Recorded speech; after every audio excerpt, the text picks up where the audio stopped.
Yeah, now I was muted, sorry. So can you see the screen? Yes. Great. Welcome everyone to Open Central Asia Regional Interest Community. My name is Yevkin Abduraimov. I'm one of the community leaders on the interest community. Today I'm going to be your host. Welcome to, welcome to our Open Celebrating America 250, our first webinar in this segment.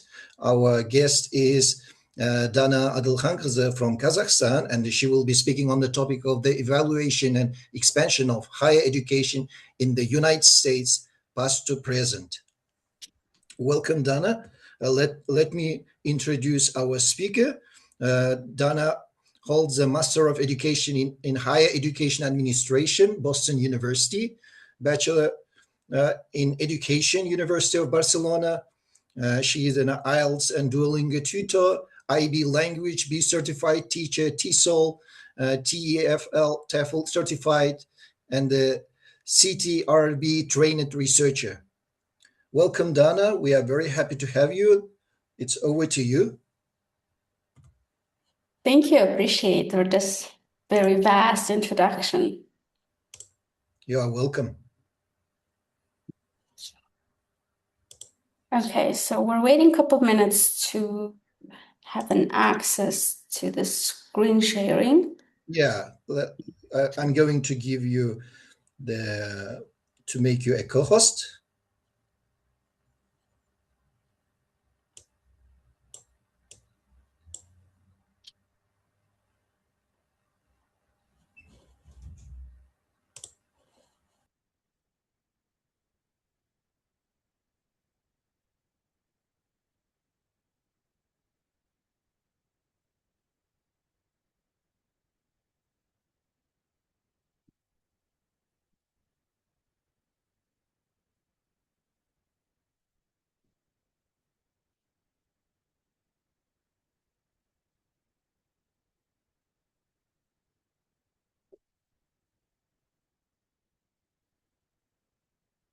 I can see some messages in the chat. People are sending greetings from several parts of Kazakhstan and Uzbekistan.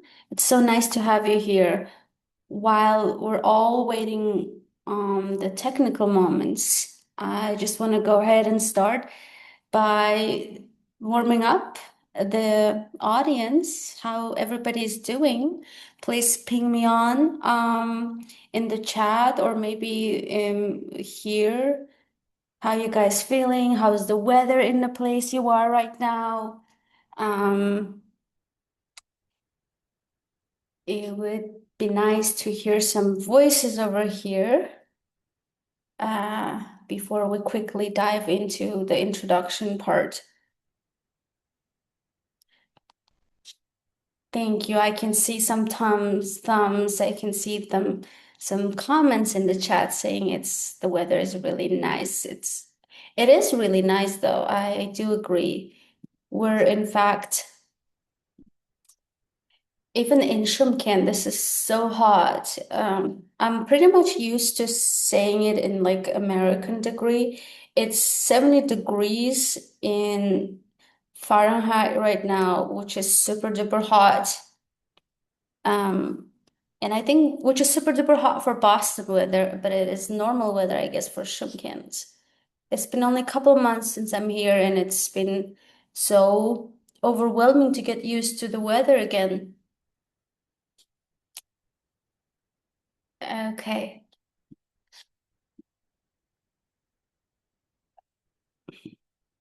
Is there any updates?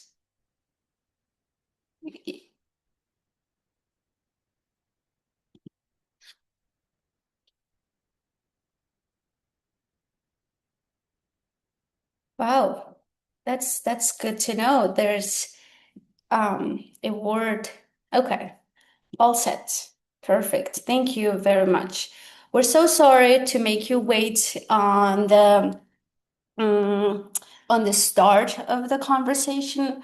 So I'm very glad to be here. I feel honored to be had as a guest speaker in today's session. This is such an exciting moment for me. Thank you very much again for the invitation. Thank you very much for the opportunity to talk to this broader audience of several educators, learners, teachers, and colleagues from around the globe, and especially in the CIS countries.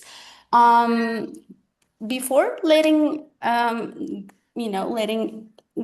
into the topic, I would like to go ahead and introduce myself as an just additional part to what Yirkan has said about me. So my name is Dana, actually. I mean, not, of course. It is Dana, pronounced in Russian or Kazakh language, but I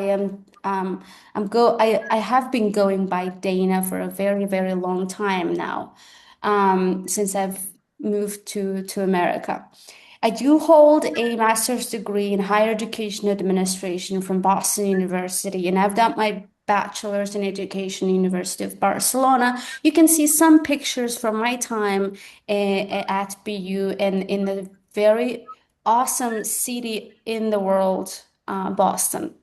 That's my favorite city in Boston. While everybody's listening to me, I would love to hear your comments on what is your favorite city and where would you like to live in the future if you're planning to transfer or move to another country or another city. That'd be great if you can text and ping in the chats. That would be great. Awesome. I've been teaching English for over 7 years now. I have been speaking English myself and like basically immersed in American culture for more than 10 years now. Recently a researcher. I actually do a research studies based on historical foundation of higher education, linguistics and language barriers of international students. And I am also focused on the topic of women access to higher education in Central Asian countries. So when I saw the opportunity to present American culture to Central Asian audience, I felt so much excited and I literally jumped onto that opportunity to do so. So, and it's really great to be here. You can see some pictures from, as I said, from my time in BU, with my colleagues, with my professors, and with myself in front of the government house and in front of the BU. So. Basically, today we're going to talk about higher education history, the evolution of the higher education in the US.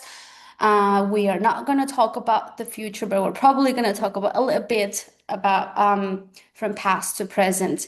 I just wanted to give some remarks or here disclaimer, right? I am not a history teacher at all. I've never taught any history in my life, so this is not going to be like a teaching learning lessons, but most is going to be just a conversation between a lot of educated um, and educated a lot of educated and transformative people. So teachers, educators, colleagues, this is going to be just a conversation. So, what mostly I want to talk about in this presentation is just some key moments in the foundation of higher education in the US. And as I said, this is not a teaching lesson, and this is not at all a lecture type of session. So I would love to hear some feedbacks from you guys, either in chats or maybe just in the conversation. So we will be more engaging, sharing, and interactive session for everybody. We are going to cover basically the historical foundations of the higher education expansion and access points of higher education. Uh, Also, I would love to talk about social and economic role of higher education in the US, rise of research universities and current challenges and trends. So before we dive into the main topic, I would love to know what you guys were expecting from this session. And when you heard the topic, evolution of higher education from past to present, what was your first impression of this today's session? Like, what were you actually commenting? Like, what were you imagining in your head what this session is going to be about? I'd love to hear some few comments in the chat, and I can see here. Yes, people are saying people are okay. Awesome. Yeah, and let's wait for a couple minutes until others get to the point. So my question is, when you saw the topic evolution of higher education from past to present, what was your first impression and what you expected from this session to be? Yeah. Thank you, Dana, for the introduction. Thanks for helping me for speaking while I was in a technical challenge. Sorry for that. That's Yeah, okay. yeah. Dear participants, yes, please express your opinions in the chat box, or you can raise your virtual hand to speak. Differences and similarities in education in past and present. Well, that's very valid. Yeah, solid point. Types of universities, opportunities the CA youth have to study there. Awesome. That's great to know. Okay, thank you very much. Those people who texted their comments in the chat, I really appreciate your participation and in this interactive dialogue. That is partially true. So what I've prepared today, the reason I'm asking is I want to be helpful and I want to be resourceful. So basically by just asking what are you guys expecting, I'll try to deliver the expectations, right? I'll try to deliver what you need. So yes, we're gonna go quickly to the very, very long time and the historical foundation of the U.S. higher education. As you all know, there is one word that you guys have to know about the U.S. There's the Puritans. The Puritans are the people who are very religious and strictly tied to the religious origins of the colonial times in the UK, in Great Britain. So when they didn't find their place in the UK, they decided to move to somewhere else and start their own religious type of education. That's why they moved to the east south, to the east north of America, and they opened there. Basically, they colonized the whole big area of Massachusetts and called it Massachusetts Colony Bay. And they basically tried to seduce all the people over there and say, we're going to teach religion here. And they started the first university, Harvard University. And the initial purpose of those institutions, the colonial colleges, were to teach religion, to teach Latin, philosophy, theology, and basically their target audience, as we call it right now, were only very wealthy, rich, elite families and only males. So very almost 500 years ago, women were not allowed to even enter the doors of universities or any colleges. The 10 oldest colleges in America, and those are still operating, and amongst them there's Harvard, College of William and Mary, St. John's College, and Yale University, as we all know. All the Ivy League universities are in this particular list. So as I said before, the main goals of these institutions were to primarily teach Protestant denominations and teach them religion to be able to philosophically change people's minds, basically. And more, all of the subjects focused on Latin, Greek, logic, rhetoric, theology, and moral philosophy. Education then was not designed for practical careers or economic advancement. Instead, it aimed to develop moral character and intellectual discipline. And again, religious understanding, right? And access to those universities was extremely limited, and only white males were allowed to study. As I said before, those people were the ones who established those universities were Puritans. I'm going to accept several people because I do see, okay, I think Yurkan is already doing that. I wanted to let everybody in to the session.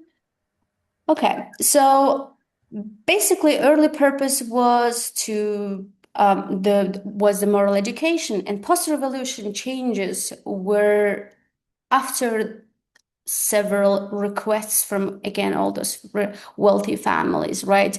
They tried to tie the education to democracy. They wanted to expand to liberal education. When we talk about liberal education, is to, again, the current system in America, the ability to choose your own subjects, the ability to choose your own program, the ability to design your own program. Basically, that's the liberal education.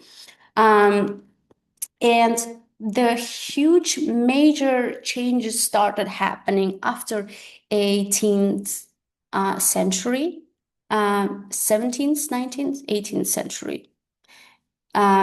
So the huge first transformation happened with the emergence with Moral Act of 1862 emerging. So that was one of the most transformative laws in the history of U.S. higher education. It was signed by Abraham Lincoln. I hope that everybody watched that movie with him. He's the most handsome man in America, I think, during the Civil War. So that law was signed during the Civil War. The goal was to expand access to higher education, again, make it more practical. And what he did was, under this act, different states could sell the land and use the money to build colleges. So that's why this act started its new system, land granting system.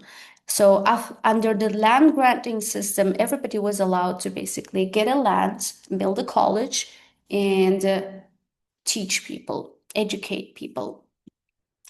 As you can see, in the early times, these are the states that had land granting opportunities and started building colleges in over those areas. And those colleges that were opened under land granting systems were focused on agriculture, economics, and engineering, practical skills, basically.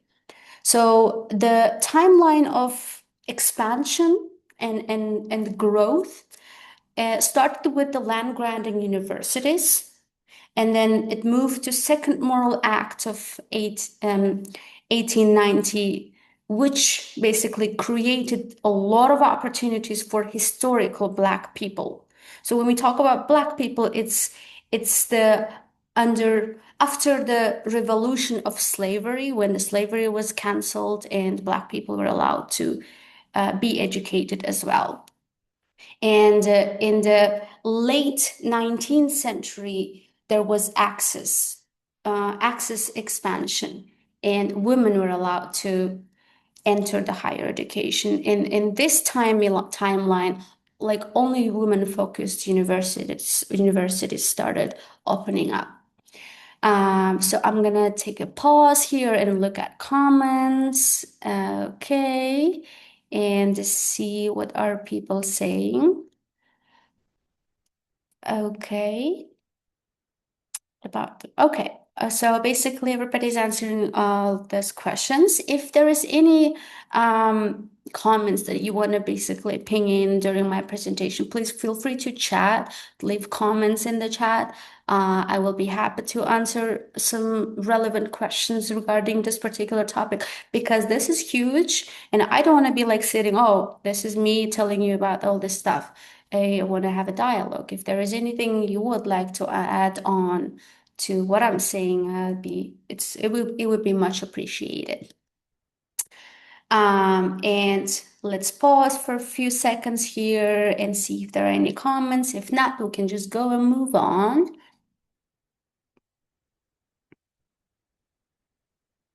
Okay, seems like everybody's enjoying the presentation. Thank you very much. Okay. Okay. So the second huge transformation in the higher education evolution happened with the rise of research universities. So, okay, we're going to do a little remark here and a little pause. And I want to just mention something. For those who are very much like attentive to details and everything, I just want to say that at the end of this presentation, there's going to be a little bit a very short, brief quiz on what I've said. So I would like to have your attention, and probably those quizzes will bring up some more little gifts, if location, timeline, and everything allows. Okay. So, all right, moving on.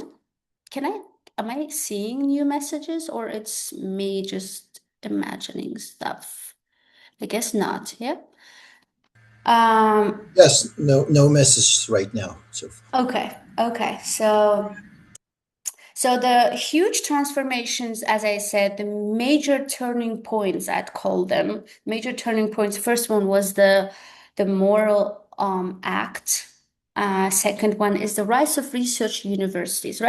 What is rise of research universities? What is RICE? So as I basically mentioned before, during the first century of higher education evaluation in the US, the colonial colleges mostly focused on just giving knowledge, not creating knowledge. It was just basically teaching already wealthy people or just giving access to privileged poor, right?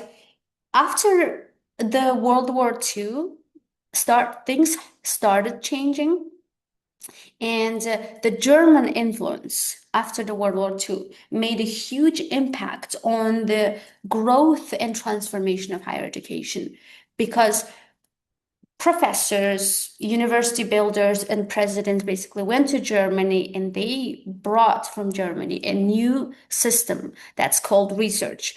Before that, if people were just teaching people and giving knowledge, after the research rise, they understood that they can produce knowledge, create knowledge by basically doing research. So in the late 19th century, the United States again underwent a very huge major transformation. The researchers, they tried to use research as a core mission. So it was not only a place to teach existing knowledge, as I said, to produce new knowledge, and also the new PhD programs were added. Again, this is an important timeline. After World War II, after the German model change, the PhD programs rised over there. Next huge transformation is the GI Bill. We call it the GB, basically, what we people call in America. The GI Bill is another turning point in America's higher education journey. Because under this act, veterans, that means the people who attended the World War II, I feel like I'm talking to students. I'm so sorry. Millions and millions of people who were in the war were allowed to attend and go to universities. So after that, higher education become more normal. So everybody all age categories can be taught in the universities. All right, moving on. Let's see if there is any questions, comments going on in the chat. And thank you, Jürgen, for very much interactive support. Yes, as I told before, there's a little bit of a deeper explanation of what is GI Bill. You can read it in the screen. So this act was signed by FDR. FDR means federal government on June 22, 1944, to help World War II veterans transition to civilian life, offering tuition, training, home loans, and unemployment pay. Founded basically to avoid post-World War I economic depression and social unrest. Now let's basically we're moving very quickly, and we're almost at present time. Higher education and current society. So right now, in the last several decades, higher education has expanded so large that US become almost the only and the first education hub around the globe. And there are several benefits and current trends of higher education. 70% of the US jobs require some form of post-secondary education or training. And it is not only in the US, it's almost everywhere, right? And about 62% of high school graduates enroll in college immediately after graduation. So basically what the system looks like in the US is that they study in the high school, in the school for 12 years. After 12 years of school system, they can either change to two different institutions. It is a community college or huge private or public level university institution. Community college is for those who do not have enough funding and finances to go into a,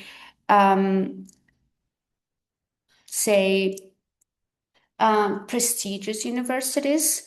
In a community college, students can get a degree in 2 years and start working by a technical degree. So it's almost like a college system here in CIS countries.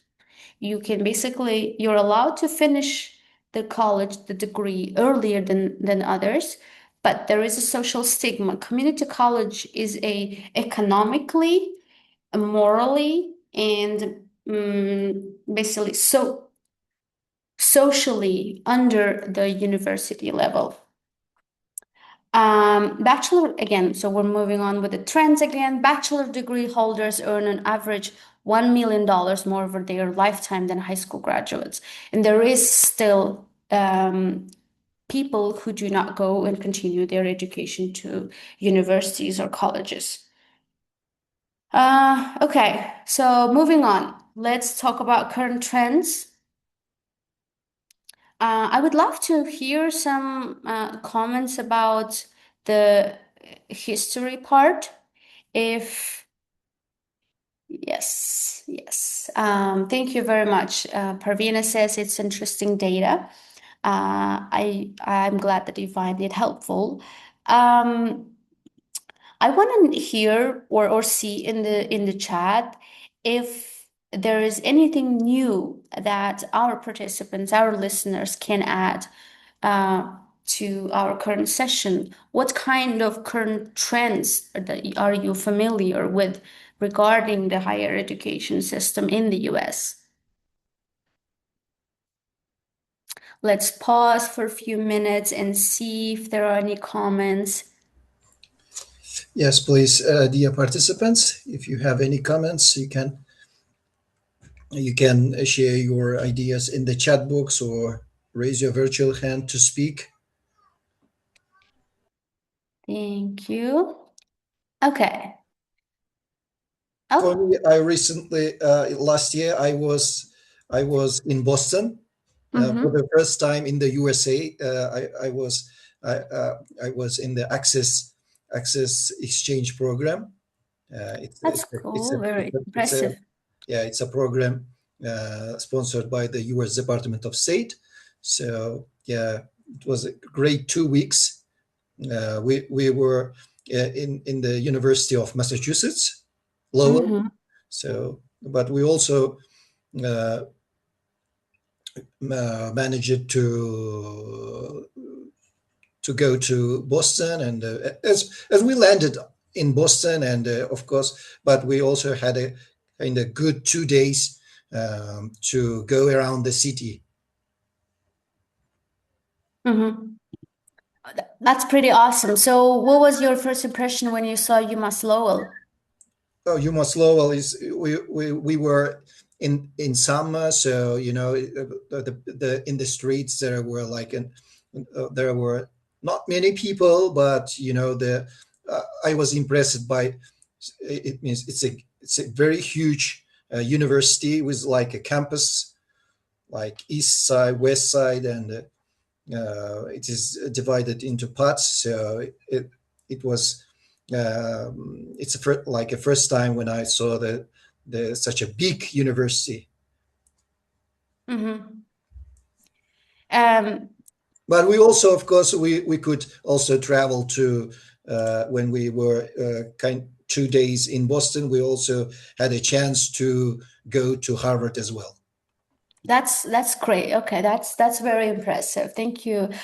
Did you like visiting Harvard? Yes, yes. Yeah, we spend about it takes about one. It took 1 day to be there. We even had a lunch there in the nearby restaurant. Yeah, it's very big. It's interesting. Of course, we couldn't, of course, to see all the all, like rooms, and it will take like a kind of a lot of, not 1 day, but Mm-hmm. we spend the 1 day like going around outside of the Harvard University. Awesome. Thank you. So, okay, we have a few questions here in the chat. I would like to address them and continue on my presentation. Um, Alima asked what these red flags mean. I am guessing she's referring to the flags in Harvard University's front doors.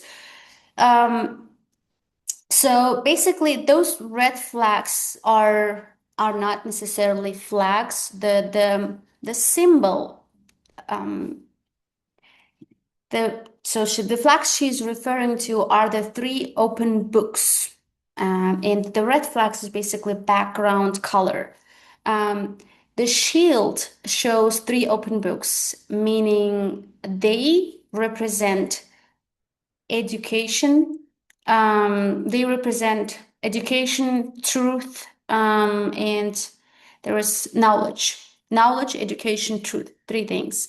And in those three books, sorry, knowledge, learning, and education, those three things are represented in those three open books. And if you can see in the flags, I don't know, you can see the text, the word veritas. That's a Latin word. It comes from the word truth. So again, initially it referred that the symbol of education is bringing truth to people, producing truth and knowledge to people. I hope I answered your question. And Pravina is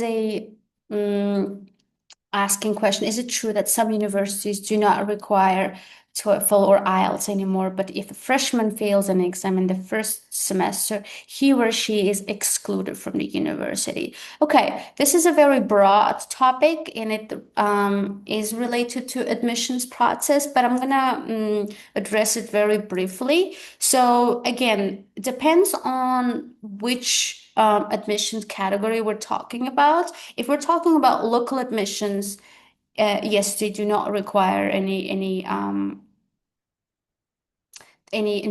test. But if we're referring to international students, it is if we're referring to international students that universities still require English proficiency proofs. And it can be different types of international exams, including TOEFL, IELTS, and Duolingo, and also university-based English speaking test. So next question is, but if a freshman fails any exam in the first semester, he or she is excluded from the university.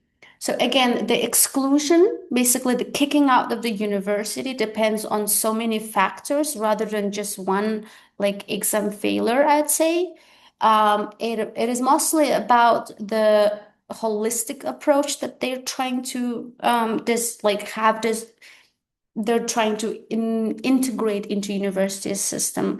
So what's the best thing that I like about American education system is that if you fail one exam, they are not going to fail you or they're not going to kick you out. They can actually give you a petition process, appealing process. There is a like summer program or like retaking process. So even though you fail one exam, you are able to recover from that by doing other activities. So they're gonna look at your profile in a holistic scope. I hope I answered your question. And next one, can that be? Okay. So we're okay. I'm gonna go on and answer next questions in this next slides. Let's talk about current trends. Current trends basically are divided into three main, I think, categories: international education, global competition, and affordability crisis. I'd say. I mean, I divided it into three groups. So let's talk about international students. Currently in 2025, more than 1 million international students are enrolled into US higher education institutions, or they were under the OPT program. For those who is not familiar with what is OPT program, it's a legal work authorization for international people to work by their degree that they earned from US institution. So if I get a degree in master's degree, if I get a master's degree in higher education, I'm allowed to work in the university for a year. If I get a degree in STEM, I'm allowed to work in the US for 2 years legally. So that's what it is. And next one, the global competition. You can see in the chart that there are leading countries of international students coming to the US. Basically, and as everywhere, India, China, and South Korea remain the top three big countries from where so many millions of international students come to the US. I think I'm having internet problems, connection problems. Let me know if I'm lagging or if I'm freezing. I hope I'm not.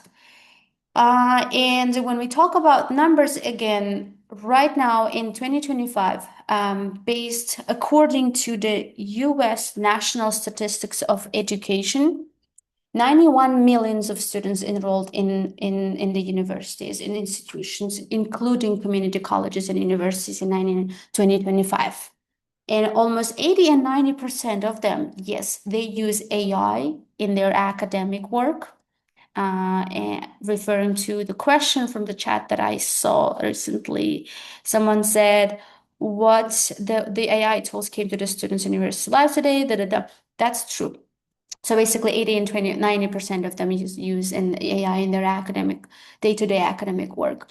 4,000 between the range of universities currently is 3,900 and 4,100, to be precise, fully operated in 2025, basically last academic year. And that is true that US currently serves as a #1 research and STEM program related institution hubs globally. Again, moving on to another numbers. These are the crazy numbers. I think this part is going to be very interesting for everybody because this is that news or any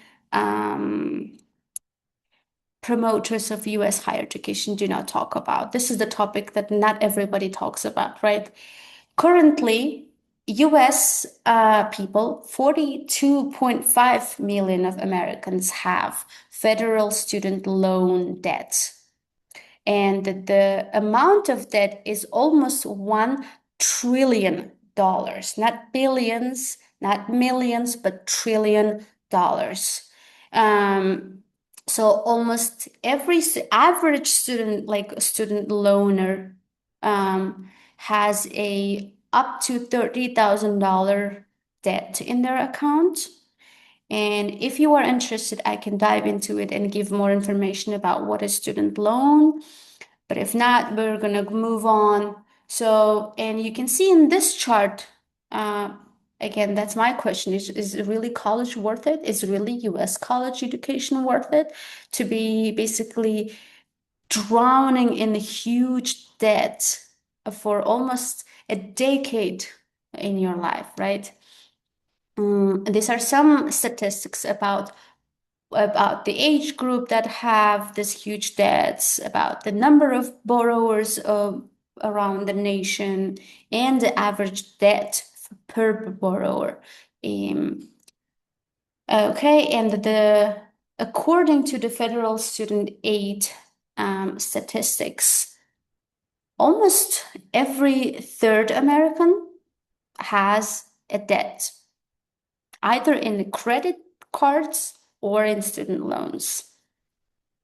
So, okay, I think we're coming close to my little brief quiz. I think it's been a very, very long time, so I'm going to just wrap up this presentation and move on to the Q&A section. So, major turning points. I would love to hear now, very attentive listeners, what were the major turning points in the higher education evaluation? Not evaluation, sorry, evolution.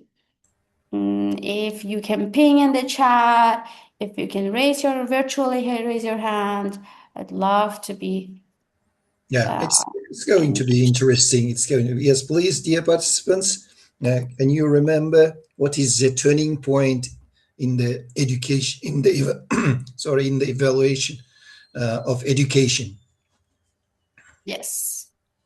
So there are basically 4 major turning points that I've mentioned before in the transformational turning points in the evolution of US higher education. One thing I could remember, the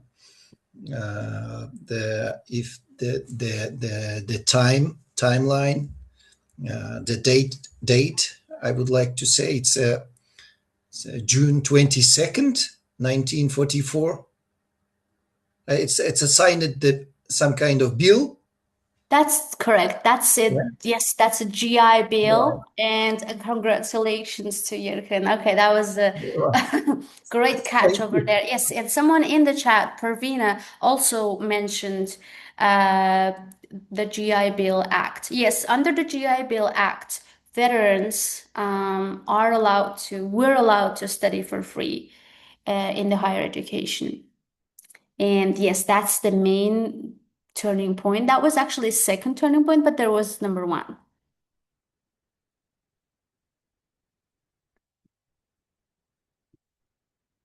Okay, I can see a few more comments. New Republic, need for leaders. That is, yeah, very solid change as well, but I wouldn't call it major turning point. If we were just discussing the huge, like, basically education transformative turnovers here. All right. So, okay, very good. Thank you very much. There is the last comment basically was the last minute chat, and um that is true. The moral act, if you remember, what was it?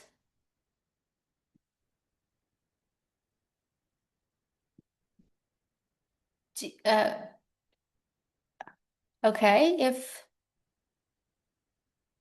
very good. Thank you. Yes, that is correct. So the moral act was signed by the most handsome man in America. I call it Abraham Lincoln.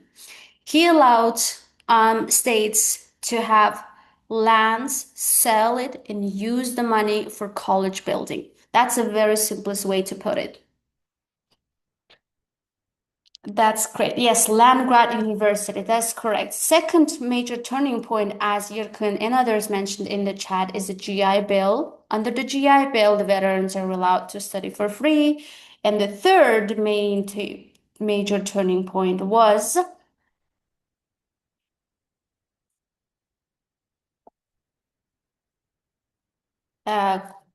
pause for answers here. Pause for the third major turning point.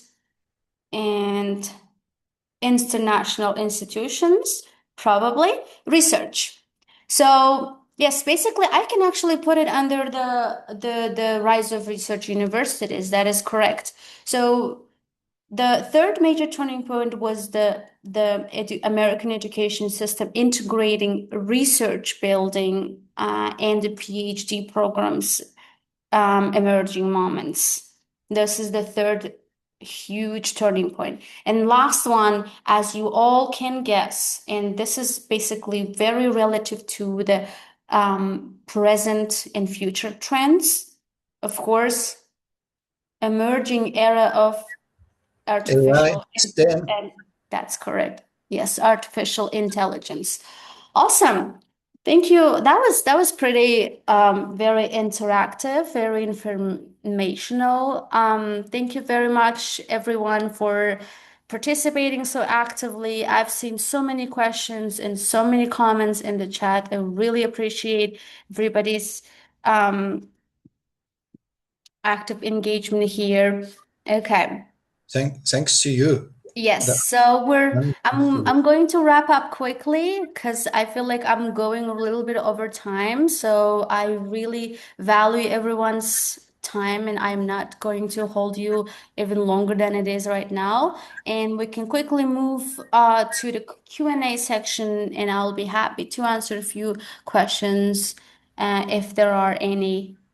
And yeah, I can see some questions in the chat box. The Tunukay Pazilova asks, what can you suggest for Central Asia students to start from university or community college? that is a very good question. Okay, what can you suggest for CA? All right. So again, depends on depends on what are your goals, right? If your goal is to get a quality education and build a long-term opportunities for your son or for your daughter, I'd say try to find the funding opportunities or grant or scholarship opportunities and get a degree from a fully either private or public level universities because that builds a long-term prestige, I'd say. Community colleges are for those again who have a financial hardships because it is cheap, it's easy to access, it's easy to get in, and quicker to finish. But you are going to have very low level, like entry level positions in the labor market.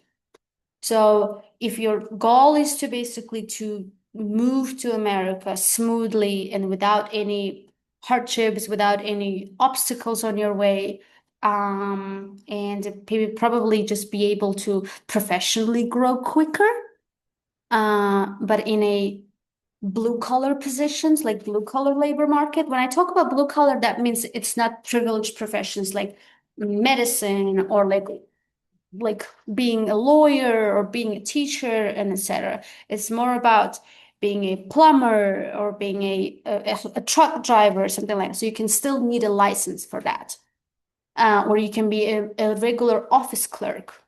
So for those kind of blue collar positions, you can start with community college and transfer to America slowly and smoothly. Yeah, I think I think I answered the question. Yeah, great response, Dana. Thank you. And another One more question, please. Malakhat from Malakhat Badalbayeva. Does family social class play a role in higher education? I think you mentioned about it, right? Yes, just a second. What was the question here? Does family social class play a role in the higher education? Of course, very much. I think the major factor in the huge amount of student loan debts in the current times is the social classes disclassification. Because there are so many layers of social classes currently in the US, there is subsequently a huge amount of student debts.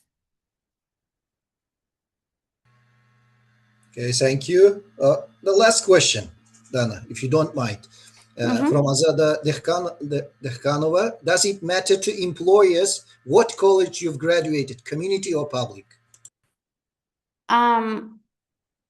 Community colleges are all public colleges, but if you're asking either if for employers, is it really important for their employee to be graduated from community college or university level college, then yes, there's a huge stigma, honestly.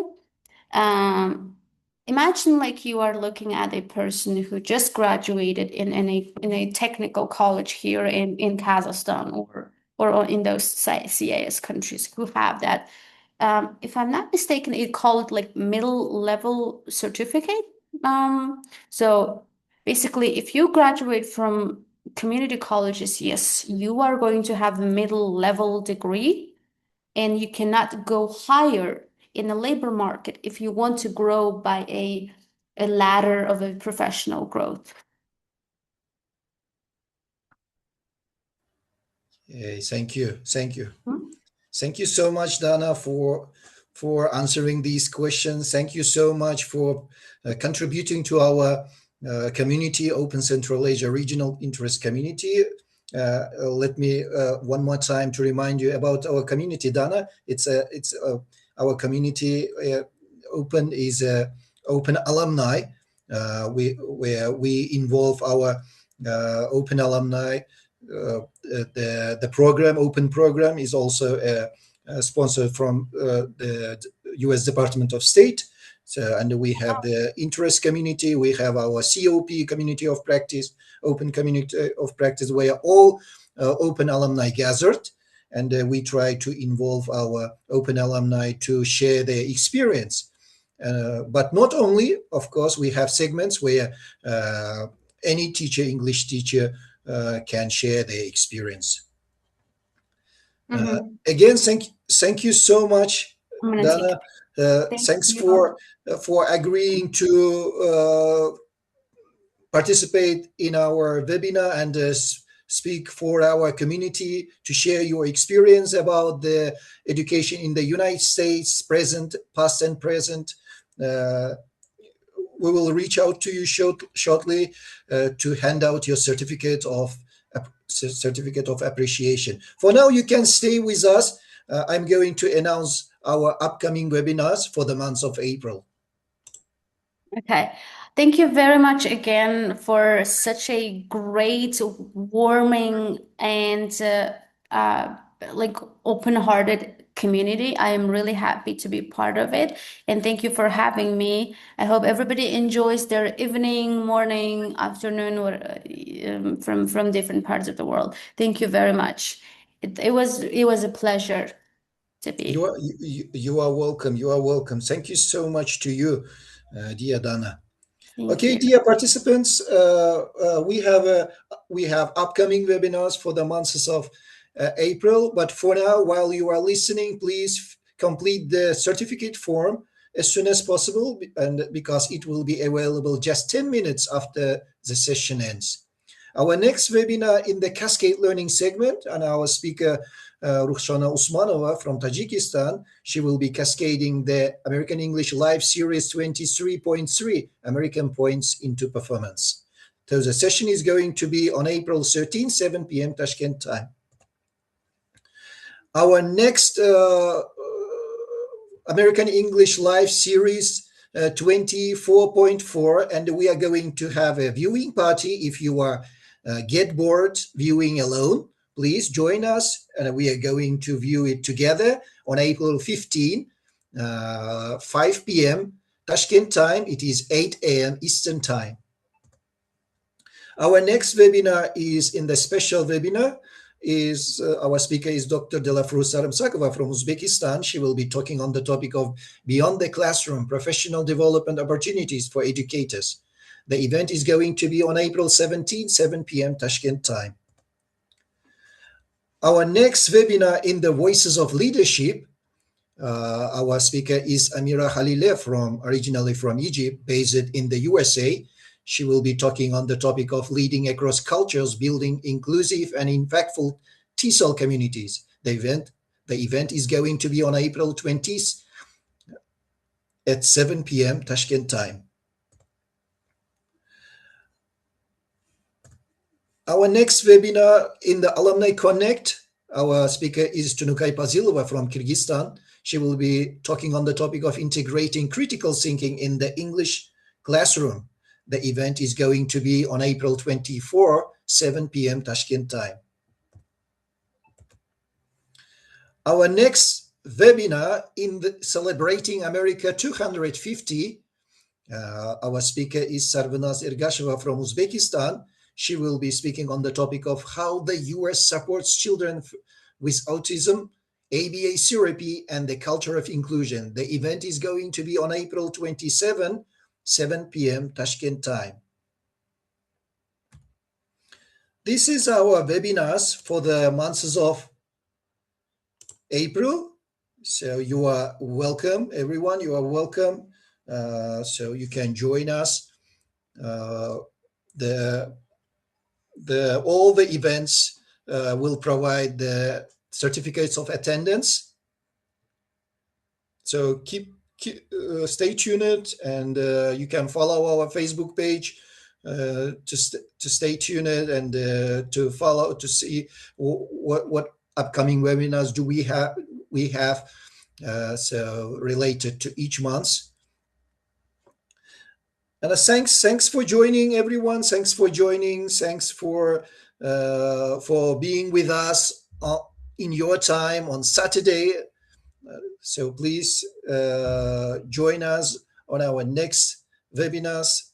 Thanks for joining.